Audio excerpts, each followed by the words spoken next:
Hello everyone, how are you doing? This is MD Tech here for another quick tutorial. In today's tutorial, I'm going to show you guys how to set a single or multiple home pages in the Microsoft Edge web browser.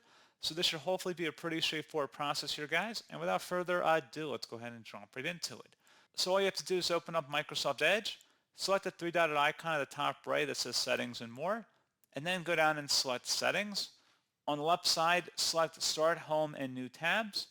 And now where it says open these pages on the right side, you can add new pages by selecting the add a new page button in here.